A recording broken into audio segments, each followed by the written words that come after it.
Hello everyone, welcome back to the Z channel. And so today's topic is going to be the survival squeeze. What is the survival squeeze? The survival squeeze is it's the ultimate test of survivalism. It's the ultimate test of you being able to use what you know and what you're capable of doing, what you're capable of manipulating, attaining, things like that. So if you was to ask yourself, right now, if the entire world went completely bad right this second, there was no more running water, there was no more gas, there was no more food supplies, there was no more anything, how are you set right now? Right now you're in the squeeze, okay? The whole world's collapsing around you, society's broken down. Are you ready to go? Okay, so the survival squeeze is the topic. And so let's talk about it right now. All you have is a certain amount of food, weapons, some medical gear, some water, some basic supplies, okay? And you have to affect survival. Where are you at right now? Okay, and if you're not able to survive, bug in for anywhere from 2 to 6 months, then you've probably got a problem, okay?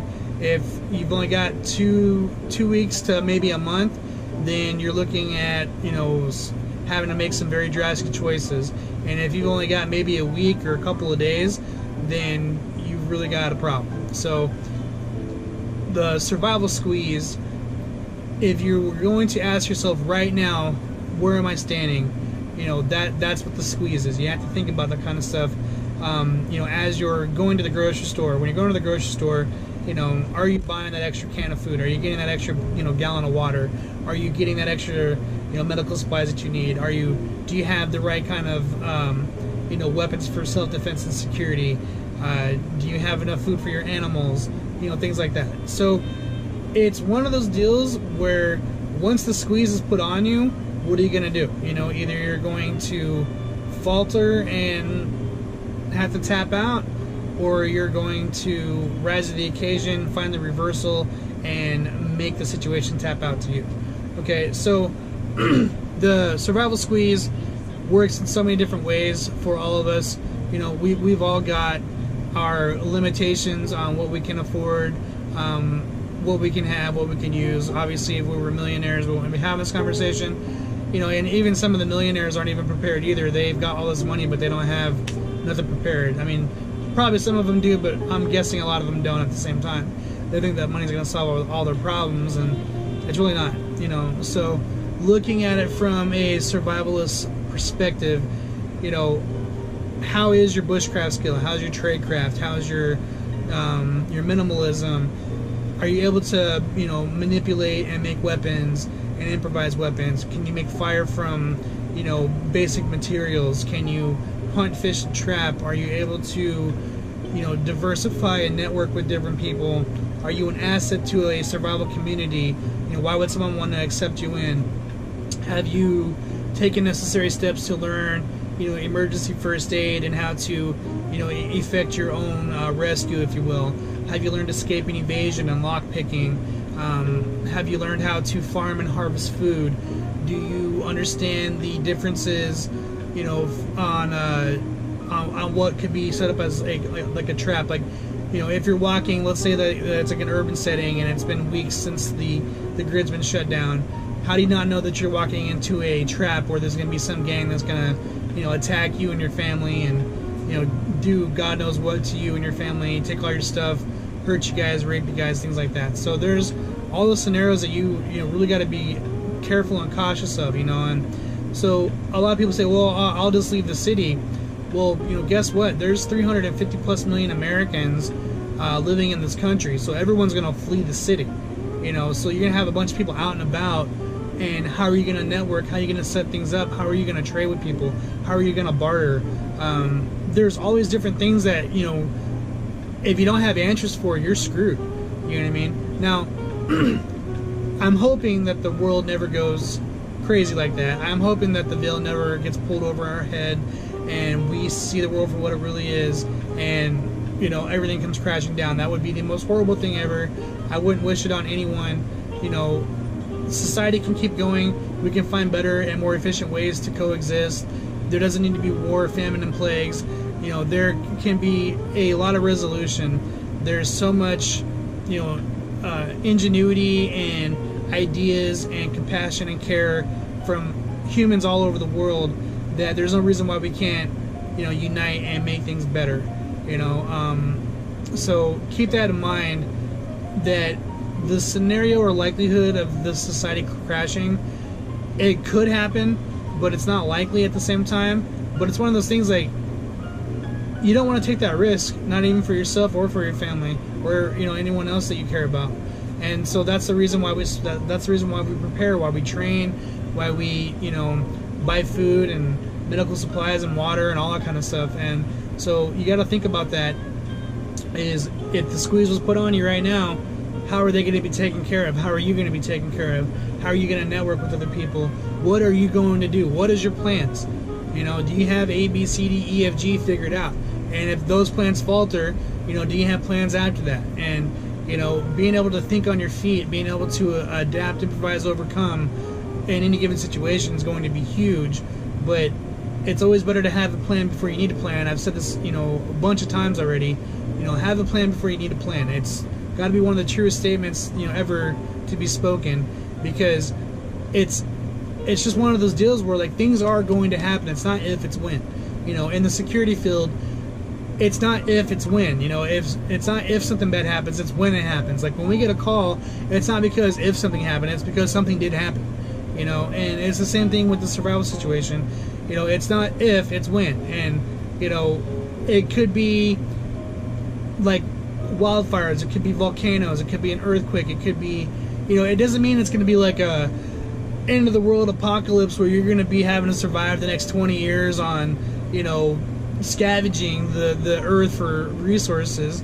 It could just be a couple of weeks, it could be a couple of days, it could just be a couple of hours, but all that could, you know, definitely impact your life, or you could die, or other people could die as a result of you not being prepared. So that's the whole point of being prepared, is so you can take care of others, so you can take care of yourself and, you know, help others where you can, because that's all, you know, part about being a human, you know. And so think about that stuff. The survival squeeze is real. If you don't have minimalism, if you don't have, you know, things in place, things ready, if you can't honestly sit there and say, hey, I have 2 months ready to go, you got a problem. If you can say you got 6 months ready to go, you know, you're doing decent. If you have years upon years upon years, obviously, you know, great job, more power to you. Thank you for being a responsible person and taking care of what you got to take care of. But if you're like me and everyone else, you know, you can only do so much with what you got. And so just take that time to do that little extra prep.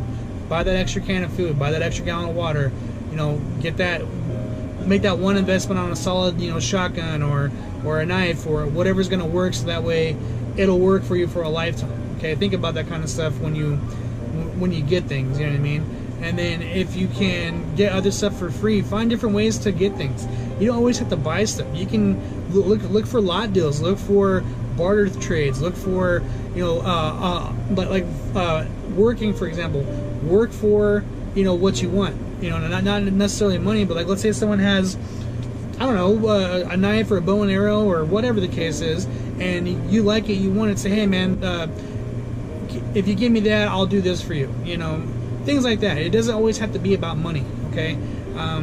You can provide a service, you can provide whatever you might have for trade, things like that. So just keep that in mind. It doesn't always have to be a monetary type of deal. It can easily be a barter or a trade for goods and services, okay? So have all these different skills, work on these different skills, learn different languages. You never know who you're going to come across out in the world. You know, America's a giant melting pot. There's all kinds of different languages spoken in this country now. You know, it's not just English and Spanish and you know, a few other languages. There's a lot of different people that live in this country that speak different languages. You got Portuguese, you got, you know, German, Italian, Russian, French. You know, good grief, there's all kinds of different, you know, there's languages from Africa that I don't even know what the language are that people speak, you know what I mean? So there's, you know, Chinese, Vietnamese, things like that. Like, you got to learn and open yourself up to all kinds of different possibilities. Otherwise, you're setting yourself up for failure in the case that something happens. For example, in California, when I lived there, we had earthquakes, we had wildfires. You know, they still have those things going on now. It hasn't changed, but it was always like, if something bad happens, you know, how are you going to communicate with people? In the area that I lived in, you know, it was all Vietnamese, Korean, and Chinese people. You know, I didn't speak any of those languages whatsoever. You know, I've learned how to do some basic hellos. I know how to name the foods. You know, highs and buys, my name is, what is your name, things like that. But if I didn't know anything, how are you going to speak to people? They're not going to want to help you if you can't speak their language. You know what I mean? You have to open yourself up culturally, you know, and realize that, yes, this is America. I believe in, you know, the sovereignty of America, but there's other Americans, there's other breeds and types of Americans. So recognize that, absorb that, and, you know, accept the fact that Earth is a lot bigger than just America. Okay? The world's a lot bigger than just you. Alright? So if you want to affect survival, if you want to be able to take care of your friends and family, you better be able to network with all kinds of people from all different walks of life, and that's it. Okay? So the survival squeeze, it is real, it could happen. And if you're not ready to go in the case of a fire or earthquake or volcano or societal breakdown, which could easily happen, I hope it never does, and, you know, I pray it doesn't, but if it does, where are you sitting right now? And so that is the survival squeeze. Ask yourself those questions. If you have good answers, then you're good. If you don't have very many answers, then you know, look up some books, watch some videos, watch you know, different experts on you know, different elements of survival. You know, there's all kinds of different people that do YouTube videos, that have DVDs out, that, you know, have written books. And if you're not going to take the time to learn and grow yourself, then shame on you. Okay, so that's just the way I've always taken it. So survival squeeze, it is real. Be ready to go. And this is the Z-Man with the Z Channel, signing off.